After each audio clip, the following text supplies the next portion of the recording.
Okay, let's talk about this journey for a little bit and get y'all up to date. So we're converting this boat over to Alpha 1 Gen 2 outdrive, where it had an Alpha 1 Gen 1 outdrive on it. And if y'all remember, the outdrive that was on the boat was for a 6-cylinder. The boat's been updated to a Vortec V8. The outdrive exploded after 1 hour I used brand new outdrive. I got this used outdrive, come off a V8 boat.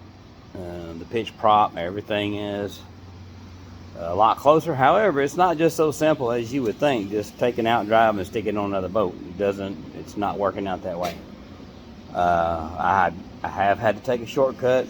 It's not in the boat yet. We're getting close, but I want to show you real quick what we've been up against. So let me put this around. So this part, I'm not exactly sure what part of the transom you call this, but it is the part that steers the boat, that goes left and right. The bell goes up and down. The problem is on the Alpha 1 Gen 1, the distance between here and here is a lot tighter. This one's a lot wider. It's a little bit wider than my fist. Even with my fist completely clenched, still fits in there. On the Alpha 1 Gen 1, even when I put my fist in there relaxed, it was way too tight. So I got on some first I tried to take this ring off, which I did do. I've got it off on this drive that's off. It wasn't that big a deal getting this ring off, but you do have to. There's a nut and a steering arm that all goes on here. That's all got to come off inside the boat to drop this pin down to remove it off the boat. So in order to do that with this still on the boat, with this transom ring still on the boat, it's going to take a special wrench, which I don't have, which I didn't even have one that I could make, because all my wrenches I have they're not cheap, and I wasn't going to grind down a $60 wrench to fix that. So I went to Harbor Freight to try to find an individual one that I could do that with, and they didn't have one either. So instead of pushing for that any further, because if I damage that transom plate or that ring that I just showed you on the boat, then the motor's got to come out. And I'm not interested in pulling the motor out myself, to be honest with you. I would rather just be able to change these components out, put it on, use it for this summer, and then probably take it to a boat shop, let them deal with the rest of this. I do want to put it back right. I want to put that steering knuckle, steering ring, whatever you want to call it, I'm not sure. I do want to put that on there, but I don't want to do it. I don't want to buy the tools to do it or whatever. And it's going to be a pain. And if you got two people, it wouldn't be that bad, and I could get another person, but I do HVAC, and all my friends do HVAC, and we're all busy. Wintertime we might could get it done, but I don't think it's worth it, to be honest with you. So what I've done is I got on the internet, I found some forums where people have done this swap, and what they did is apparently these friction plates down here at the bottom, the part that I showed you that wasn't wide enough, those are molded in different thicknesses, pretty much the same mold, but different thicknesses down there to accommodate different size. Now, I don't think that's 100% true. That's kind of what they're saying. By looking at it, I don't think that is 100% accurate. But the rest of it is close enough that, yes, you can do it and you can grind it down, which I did do. I did a combination of grinder and everything you can think of, but what took off the most material is a flat disc. It's called a flat disc. And those flat discs they're a lot safer in my opinion. Wear you some safety glasses, wear you some gloves. But when those things come apart, they won't take your chin out or your forehead out. They'll just lose a bunch of sandpaper. So if you got some glasses on, you don't have to have maximum protection to use them. That's why I like them. So let me grab a flashlight here, see if we can get a little shot of. Okay, yeah, here we go. Let me flip this around. Okay, so right here, you can see, right here, I have taken this down quite a lot. Probably overall between the two was probably about a 1/4 inch. So 1/8 to 3/16 on each side.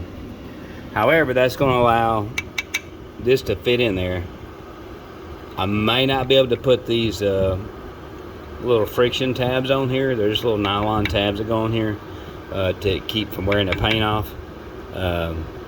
If they'll fit, fine. If not, we're gonna make it work with this season. I'll put something on there. I'll put some trim, some of those friction plates on there. I just may have to grind them down to put some wear on them and make them fit. But I'll get something on here. I'll order some new ones. I'll get them ground down. But I don't want to leave it like that. I want to get this piece changed. This piece right here, which is this whole piece right here, goes all the way up and back down. So I want to get all that changed, get all this cleaned up, and get it back right, because I don't plan on selling this boat. I plan on keeping it. As I said before, I love this boat. It's not perfect, but it's one of the things I love about it. I'm not scared to drill a hole in it. I'm not scared to polish on it. I'm not scared to wire on it. You know, it doesn't bother me at all. If I want to paint something on it, it's not going to bother me. If I want to try to hand pinstripe it, I'll do it. I won't be messed up about it, because it looks bad enough I can't hurt it none. It don't look horrible. It's got a lot of years on it. 30 years is a lot of years for a boat of any kind. But anyway, we're making some headway. It's been a very, very, very frustrating, to say the least, dealing with some of the issues on this boat. And a lot of it is just not knowing. But I learned a lot, and what I can tell you, one of the most important things when you're owning a boat is follow factory maintenance, for real. I mean, this is some of the stuff. I spent a whole day yesterday trying to pull one pin that just has never been lubricated probably this boat's whole life. They never had a drop of WD-40 put on it.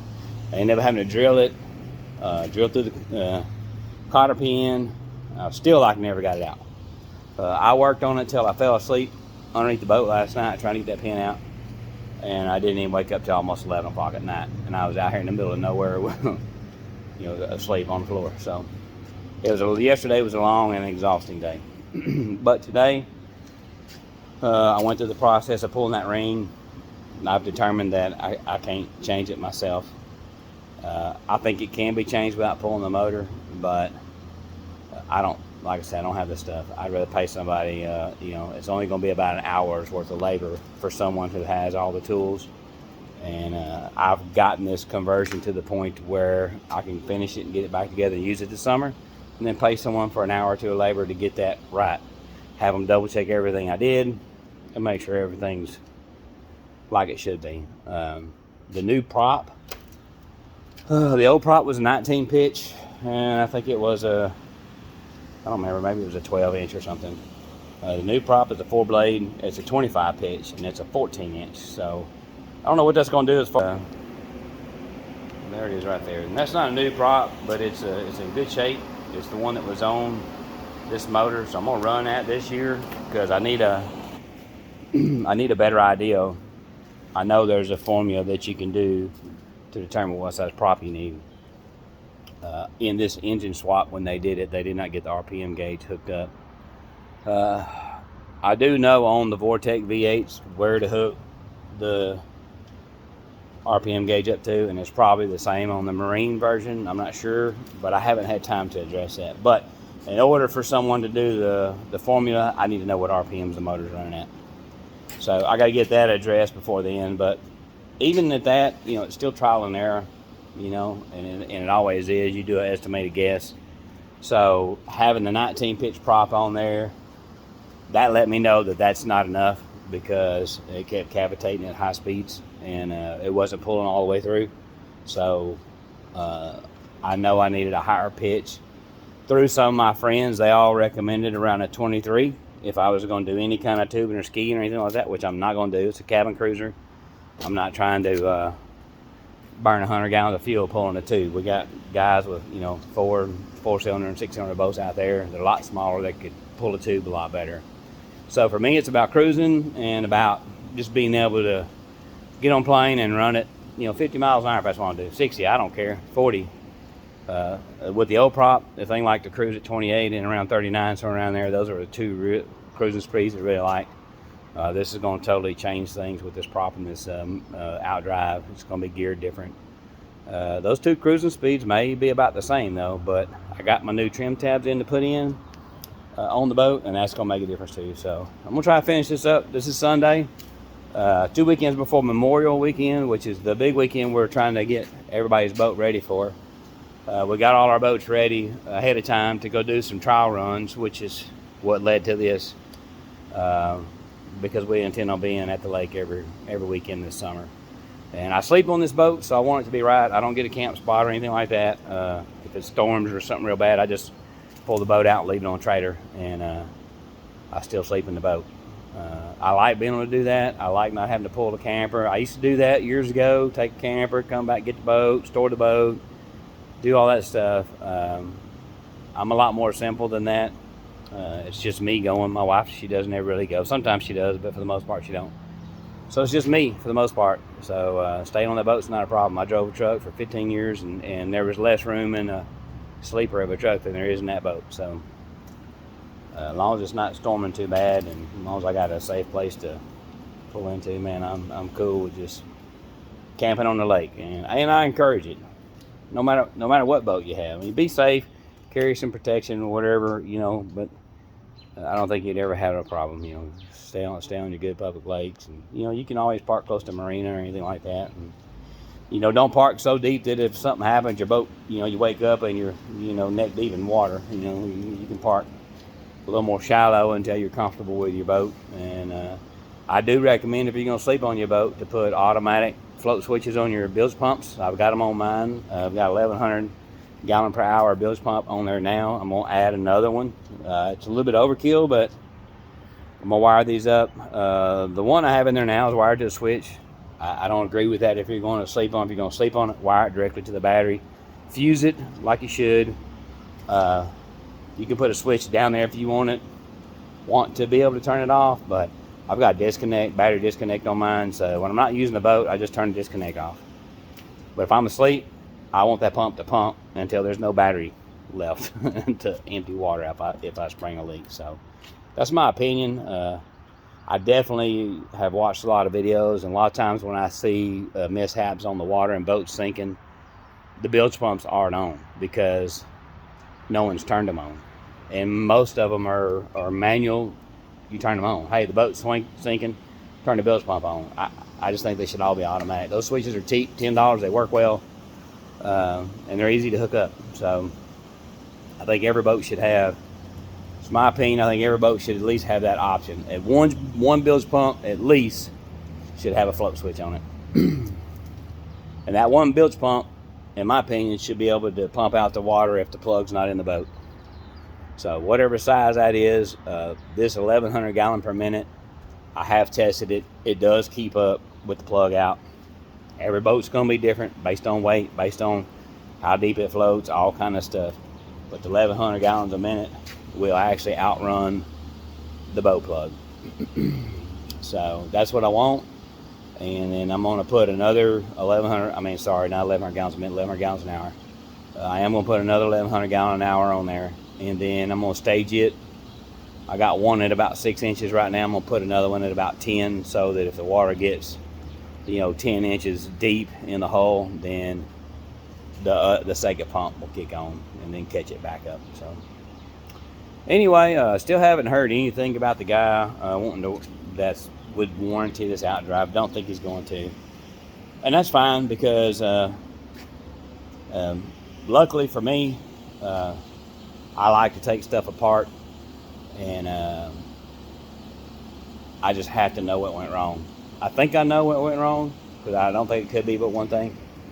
But I do know on the lower unit that was rebuilt as well, and it don't feel right either. And it didn't feel right when we got the boat back. You can turn that prop, you can feel the bearings in there, and to me it feels like the bearings are either over tightened or the races were not replaced. Maybe somebody changed the bearing but not the races, but I don't know. We'll find out when we get in there, because I'm going to take it all apart. even if I got to have someone else assemble it back, I'm gonna take it all apart myself if he's not gonna warranty it. So anyway, that's the end of today's video. It's a beautiful day today. It's been a little bit warm. I'm in Arkansas, so humidity's starting to come up. But it's been a nice day. It's been a nice weekend, but this has been a horrible experience. So maintain your outdrives, maintain your boat. I mean, for real. I mean, this is. I didn't realize I've owned boats for many years and never had an issue out of a boat ever, really. If you buy them new, you probably won't. When you buy them used, you end up buying something that someone may or may not have maintained very well.